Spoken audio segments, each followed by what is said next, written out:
everyone, it is day 78 of my study abroad adventure. Hopefully I can keep doing this better vlogging, but I really need to get some stuff in before I go on my big 5-day weekend to Transylvania. I am so excited, but I have to be at the train station at 5:30 in the morning tomorrow. But I'm so excited, and I really wanted to catch you up because even as I watched the last vlog, I realized I forgot so many things.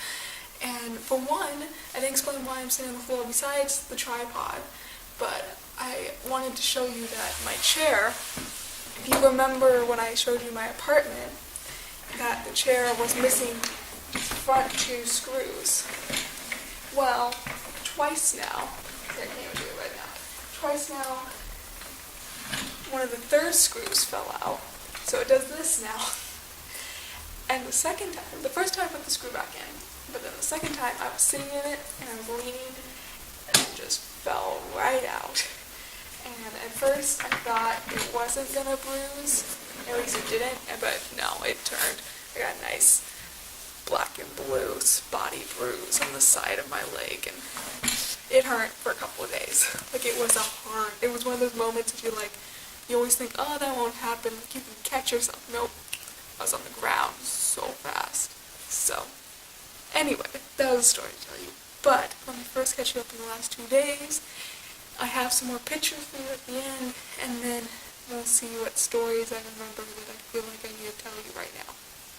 So yeah, yesterday we went to the School of the Blind. I guess it's the biggest School of the Blind in Hungary, which was just so cool. I guess the other group went to the deaf school last Friday, so I wish I would have went with. They even said, oh, we should have brought Julia, and it's yeah, even though they definitely do Hungarian Sign Language, because twice now I've seen people speaking in sign, but I couldn't pick up either because I'm really fast and I'm very, very slow, and also very out of practice. I haven't done it in at least 5 to 6 months, so yeah. So either because of that, or they just completely use a different language. I know their alphabet is different when I looked that up, but I haven't looked beyond that because I don't want to confuse myself. I mean, like I said, I'm still really slow in American Sign Language that I don't want to get that confused.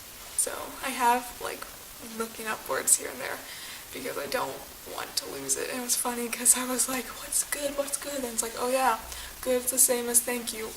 Can't believe I forgot that, and I know it was the one that struggled me a lot during the class. But so anyway, went to the School of the Blind yesterday. Beautiful building. I have a couple pictures of that. I'll show at the end. Absolutely beautiful. Really cool atmosphere. I think that's what's the coolest about it. Was the kids were so happy, the teachers were so happy. They were emotionally invested into these kids' success. So just really, really good atmosphere. One boy in the older group he was so excited to talk to us because he's learning English. He does really well. He then also played us the piano. He played some Beethoven because he's learning how to play the piano, and that was really cool. He was a joy. He was so excited. They have really cool typewriters with 6 kind of basic ones, and then a space bar that when they type combinations of those 6 pedals, it comes out in braille, so they can read it as they type. As well as some of them had laptops that were reading to them, I'm guessing reading to them what they type, as well as they had the audio version of the textbook on it. And they also had the textbook in braille for them too.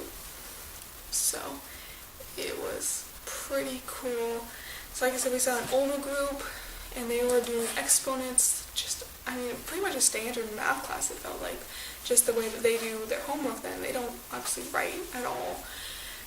And it was very audio-based. For the most part, the teacher's okay, what is this? And what is this? What is this? Because they have to learn how to listen to the teacher, as well as those who are typing, hearing what they're typing, and the ones who are typewriter, so the ones on the computer and then the ones on the typewriters would have to read and keep up, because these kids, there's 4 of them, are going to take the entry exam into high school just as any other kid would. Theirs will be read to them either on a computer or by a teacher. I'm not 100% sure which or if it's a choice. And there will be more time allotted for them. Beyond that, the test questions should be pretty much the same. I guess they do some adjustment when it comes to geometry and shapes. I didn't quite understand what that meant.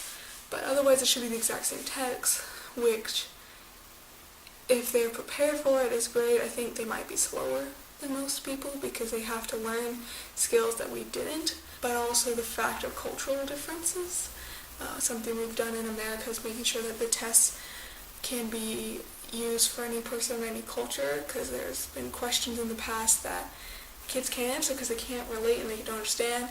It's the type of thing, and when a country kid who's never been in the city, we ask them about commuting on a bus, that doesn't make any sense to them.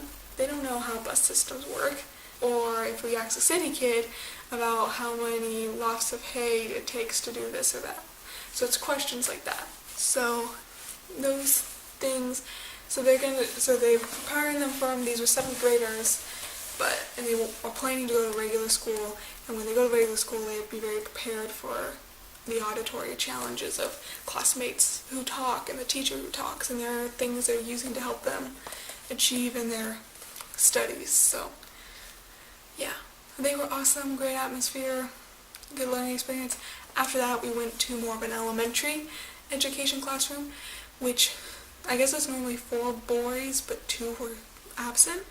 So we only had 2 boys, which is a teacher and assistant, so they pretty much got one-on-one treatment for the class, which was really cool. But they're 1st grade to 3rd grade year-olds. And I was really confused because one said he was 9 and yet he was 2nd grade or something. Got really confusing, and that's the thing, they bumped a lot of them together, a bunch being 4, but they're not all the same, and they're not all the same age, and they're not all at the same level. So that was really interesting because they start off together. We played a little game where they take 4 steps and 4 steps back while counting 1, 2, 3, 4, 4, 5, 4, 3, 2, 1 in Hungarian, so that was fun. And they would clap on 1, clap on 1, clap on 2, clap on 2, clap on 3, clap on 3, clap on 4, clap on 4. So I guess they would do 1, 2, 3, 4, 1, 2, 3, 4. They didn't go backwards.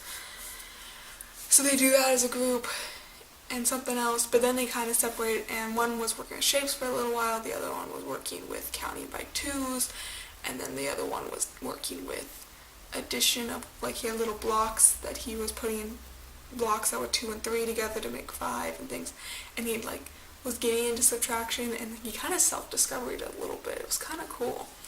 And the other one, he also counted on a timeline, trying to find it, so the manipulatives often are the dice we saw in the class before. They were either raised dots or indented dots, so this timeline had the 10s all had pigs in them, so 10, 20, 30, and then all the ones in between were indents that he could then put a pig in, saying that, okay, 86 goes here. So, and he was learning how to use the typewriter, so that was kind of nice, because the 7th graders, I don't even know how, I'm not that good on the computer typing, and they were just clicking away, because it's combinations of the 6 keys, it's not just a single key, and he was learning how to do that, so that was kind of cool to watch him, to where I could finally kind of see, 2 here, or these, or 2 over here and 1 over here, yeah, so, yeah, it was a pretty cool experience. I'm happy we got to do that, and it was not a super advanced math school. I feel like it gave me a little bit more reality, because the fact that the 7th graders were learning exponents, they did fractions and addition and multiplication, things a very broad amount of exponents. It's that's actually something I've seen in a middle school classroom.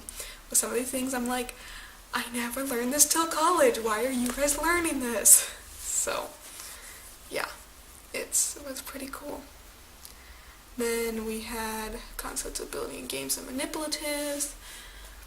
Regular class, learned some cool things from her. It was kind of fast-paced, though, that I got a little bit I can't absorb all this. Last night I had Bible study, and we got to do Ruth, which was really fun, because Ruth is only 4 chapters. We could actually get all the way through her story in one night, and that was a lot of fun. We started off with just the pastor being the only male, so that was kind of funny too, and then another male came, and it just was a very good Bible lesson. Ruth is a fun story. It's really real. Like, you can really relate to it in these, like, little details. But the best part was we were talking at the end when, oh, what's Ruth's husband's name? Well, the man who ends up marrying Ruth, I know it starts with an O, but all of a sudden the pronunciation of it won't come out. When he had done everything he can to get to marry her, because it was the other relative that should have been first and stuff, talking about what he thought of her because she was a foreigner, and I pretty much said, because someone said he loved her, and I was like, well, how do we know that? It doesn't say that he loves her. How do we know he's not just a good man doing his job and stuff? And then the pastor went, whoa, whoa, whoa, and like because they're all older, so I'm the youngest one there, and the man did this too. Let me teach you when the boy fell in love. And they took us back to the second verse when the very first things he says about her is, who is she, or who does she belong to, depending on the translation. It's like, that's how you know that he loves her. And I was like, man, it could be that simple.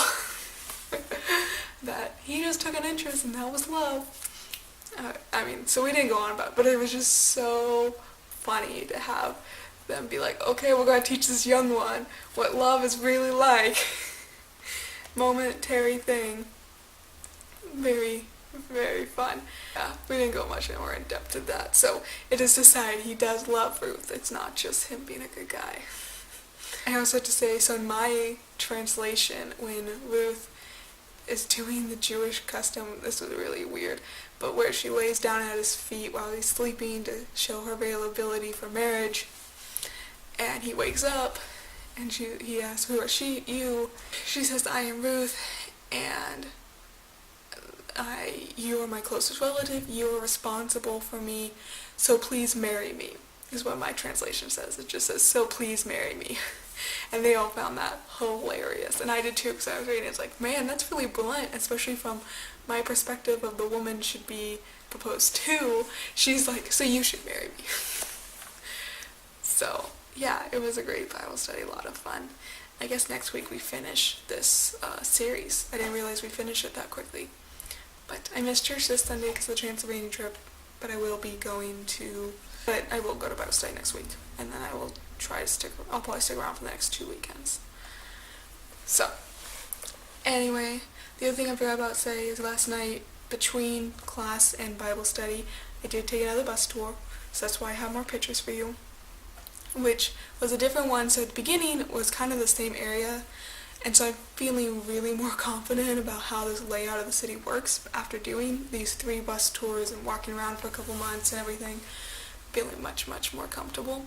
And so we started around there, and so I was kind of bored, but then we finally kind of went south, which was nice. So I haven't really been south much of this part of the city, so I've learned a few new things down there and things to see. Don't know what I want to share with you. Big thing is I realized how much it looks like autumn here since I went during the day, and it is beautiful. The weather has been great this week. Like I said, last week was rainy, so it's kind of like, whatever. But this week has been beautiful, and this late in October. Like, that's what amazes me, is how nice it is this late in October. So, yeah, I had a really good time, good relaxation. Today, I had regular classes, except I went and got Romanian money for this trip this weekend. Here's a 10, very colorful money, and here's a 1. And that I only have 10s and 1s because I only exchanged a little bit of Hungarian money because that's see-through. Yeah, that's interesting. I didn't think it was that, because we pretty much paid Marche, but she said we should have some Romanian money on us just in case, and I figured if anything I'll just switch it back to Hungarian forints. But the first time I had to go to a currency place and actually exchange money, because I'm keeping my American money for when I get home, and I've just been withdrawing money from the bank, so yeah. I'm gonna eat some dinner, pack, and probably watch a couple shows, because that's what I do on Thursday, because I have to be there at 5:30 tomorrow, so I'll try to go to bed early tonight. One of the stories I keep meaning to talk about, and then I keep forgetting, is way back when I did the Lindy Hop with Ashley, and we were riding the trolley back. We that we were at a stop, I don't know where, and the doors open, people got out, people got on, blah blah. Doors closed, and then they reopened, and this loud, angry male voice came over the intercom and just talked, and like Ashley and I just both stopped talking, and we just stood there, and like everyone else was really quiet, and we're all just like, but like the Hungarians would kind of quietly talk. I feel like everyone was like, no one was freaking out. They were just kind of quiet, and we were all just waiting, like, why are the doors open again, and why aren't we moving? And obviously, because he spoke in a language I do not understand, it was a little bit terrifying. Like, Ashley and I both just stood there, and I don't know, 30 seconds, and then finally the doors closed, and we went on, and then, like, the noise picked up. So I still don't know what happened. It was very terrifying in the moment, because we're both kind of like, this is like Nazi Germany coming back, like, what is going on? Why is this going nuts? Because the fact that everyone else got quiet, but they weren't freaking out, no one was getting off, so I don't think there's anything to do. But yeah, I needed to share that story because it's probably one of the most traumatic moments here, just because I was just so much like, what do I do? Is this like safe? Do I need to get off? Do I stay on? So yeah. Something else while I've been walking around the city these last couple of days for the bus tours is it's starting to look like Christmas. Here's a few things and these Christmas lights on trees. Until I saw those Christmas tree lights, which was after Bible study last night, I hadn't seen any of them on. They were just out. For any of you Grinches out there who don't want to decorate too early.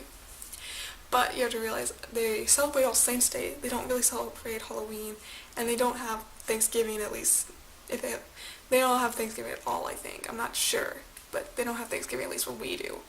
So, but this tells me that this probably means there's a lot of Christmas decorations if they need to start this early. And that makes me super excited about seeing Christmas here. I think I've said that before about how big of a deal it is, but I can't even wait anymore. Like, well, I don't want the semester to go too fast, but I'm very excited about seeing Christmas here. And I was talking with someone from Bible study about it, and he was telling me that Christmas Eve is much more the holiday day than Christmas Day is. I mean, maybe Christmas Day is the 24th. I don't know. But he said at 4 o'clock, everything on Christmas Eve, everything shuts down. Public transportation, all. So, I mean, one, you have to make sure you are where you should be by 4 o'clock p.m. And he said it's like a ghost town. In the city of millions of people, turns into a ghost town on Christmas Eve after 4 o'clock. And I'm just like, whoa. Like, I'm happy I'm going home for Christmas. I'm very, very happy I'm spending Christmas at home, and I love the Christmas Eve church services I'm used to, so I don't want to be here. But just the idea of that, whoa. But he said, like, they don't really have Christmas services like we do. And because when I, way back during Babylon language class, said something about how, like, they open up the Christmas gifts on the 24th more than the 25th. So I just wonder if they start celebrating at 4 o'clock on Christmas Eve. But I can't wait to show you all the Christmas lights here, so stay tuned for that. Last story I'm going to tell before I completely sign off, because be prepared for this weekend's vlogs. I don't know how Wi-Fi's going to go, so you get them when you get them. But before I sign off for that, one last story. You may have noticed yesterday a picture that looked like this. I'll explain it here. So that was for the 1956 revolution, which the anniversary was this last weekend, which the 1956 revolution was a fight against communism, and it failed. Like I said before, maybe I mentioned it before, but this is very dramatic, and the fact that a lot of the history about this has been hidden for a long time, and so the 60th was a big deal, and we had to talk about it, as well as the politics. I guess I'll tell a couple stories. I'll talk about the politics a little bit. And around this day, for one, so this picture, during communist time, they replaced the Hungarian crest on the flag with a communist kind of generated crest. Can't get the word out. So in protest and part of that revolution, they cut it out. So that's why there's that big hole in it. So those flags have been around to show that remembrance. And those flags everywhere this last weekend for remembrance of this thing, and yeah, I still have to learn a lot. That's why I guess I'm kind of like thing, because I have done a little research and I still need to visit some more museums and learn more history. But this was a big influential moment in their history, and I know that this was one of the things that spurred them to help take down the wall and break communism in the future, even though it was kind of squashed. But, so during this 1956 revolution, there was a statue of Stalin in City Park, that park I've shown you, that they took down at this 56 revolution, and I don't know where it is now, but they got rid of it at the time, and it got re-put with another man after the revolution failed. And I guess because of the 56 revolution, he got put in charge, and then he was like more lenient. So I've talked before maybe about the communism in Hungary is kind of different than other places, and I think this affected that. Again, I don't know enough. I encourage you to look up the 1956 revolution of Hungary if you are interested, and I will keep looking at it more. But that was the one interesting fact, was that they took down this statue of Stalin. So, yeah. I won't go on about that right now since I don't know now. But I will talk about this last weekend. I spoke before about the events, and at Parliament and around Parliament, the Prime Minister was going to be, or did speak, as well as other places. Opposing political parties were going to be speaking as well. And there was just all sorts of protesting. And people talked about there was someone who wanted people to go to the Prime Minister's speech and whistle while he talked as protest, and other things that we were encouraged not to be near those areas because we knew what was going to happen. I still haven't quite heard if anything crazy happened or not. So, I don't know what to add on that topic other than how interesting it is that we shouldn't be there. Emma Shea, my trip lady, kind of encouraged us. I guess that Logan did go, so I should ask him maybe. He's going on the Transylvania trip, of course, so maybe I'll ask him. But my Bible study and the Rika both encouraged me to just don't be there. Because if something breaks out, you don't want to get hurt, you don't want to be involved in. It's Hungary's problem. I feel stupid saying that, but it's a fight they have to fight. I should not be, as an American with my American ways, influencing it. This is for them, this is their people, and they want to fight the political system that is oppressing them and other things. That's their choice. So, it'd be different if maybe I was moving here and was going to be living with them, but I'm just a visitor. So, and I know the U.S. ambassador sends out emails and advises Americans not to participate in such events. So, yeah, which was just kind of like a crazy feeling to be close and near that. I don't know if I vlogged about this before, but when I was at the Lake Balaton for the Grape Harvest Festival, a bomb exploded 5 blocks away from where I live. And if I did, maybe I told you the gas line. No, it was a bomb. And I guess what's going down in the books, I'm not 100% sure, is that someone did it to hurt one of the officers, an ex-boyfriend. But then I hear that the female officer ended up getting switched, so it was actually the wrong female officer. It's a really crazy story because only a male and female officer were the only ones hurt. But there's also the story of, because it happened a week before the big vote that I've talked about with the billboards before, that wasn't initiated because it was able to restrict any outsiders to come in on emergency notice to affect the voting. So there was supposed to be a demonstration the day of the vote from the European Union that wasn't allowed to come.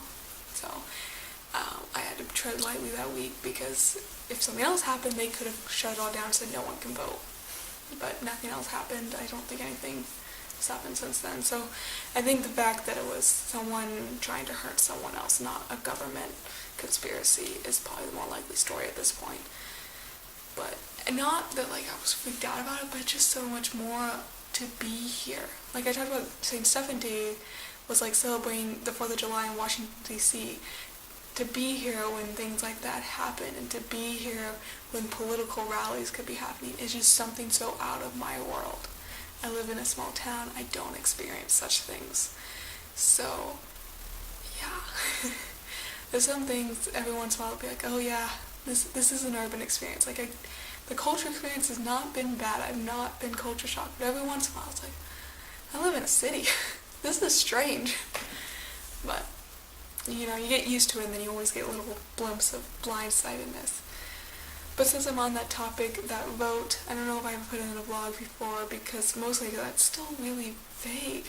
I guess not enough people came out to vote, so it didn't count, is what I've had someone tell me. So people say it failed because not enough people vote, but then the people who did vote, I guess the majority was no, so then the government thinks they win. So I guess in the end, the European Union does not get to regulate how many refugees Hungary is gonna intake. It was, I guess, the final decision. I still really don't know. That's what's really hard because the pastor at Bible study in church, he said, normally when we look at American news stories, we can compare stories till we finally get the truth. Like there's enough of the truth in each one that when you finally line them up and see the overlaps, you're like, okay, so that's the real story, and this was exaggerated, and this was overdone. He says here, it's the only time he's ever been like, this is over here, and this is over here, and they're like opposing magnets. They will not get together. So it's hard to find the real story. So, and then of course I don't read the Hungarian newspapers, so I don't know. So that's why it's so vague, and I started to trust other people to tell me. And with any news story, you just never know how much is true and how much is exaggerated. So, but that leads me to this last weekend. See, it all comes from circle politics in this place. Reason why there was so much protest, Rika was telling me, was there was a newspaper that had started during communist times that often opposed the governmental views. And somewhere along the line recently, the government bought it. Now this is where I'm most confused, is I don't know if that means taxpayer government money bought it, if government officials bought it, or if governments gave money, either taxpayer or their own, to a business to buy it. I don't know. I just know somehow, because this is what we kept saying, which is corrupt. It's just corrupt. The government bought it. And then, this has opposing views of the government. And they shut it down. And I guess the most clear way is they shut it down, or they shut it down because it wasn't making enough money. So, if that's true, if it's because it was opposing views, I don't know. It's very vague to me.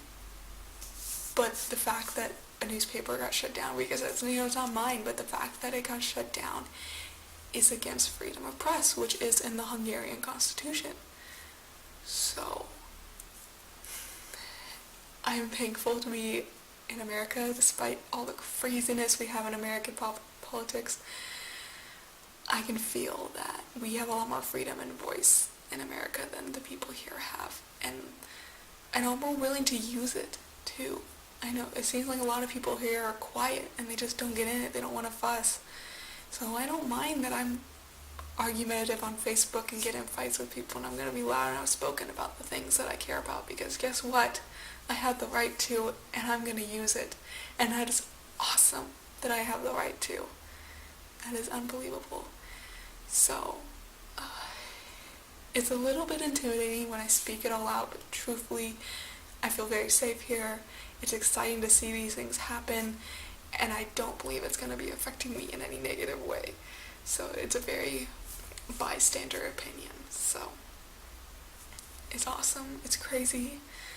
I'm so happy to be here, feeling like I'm learning a lot and growing a lot and just really being me.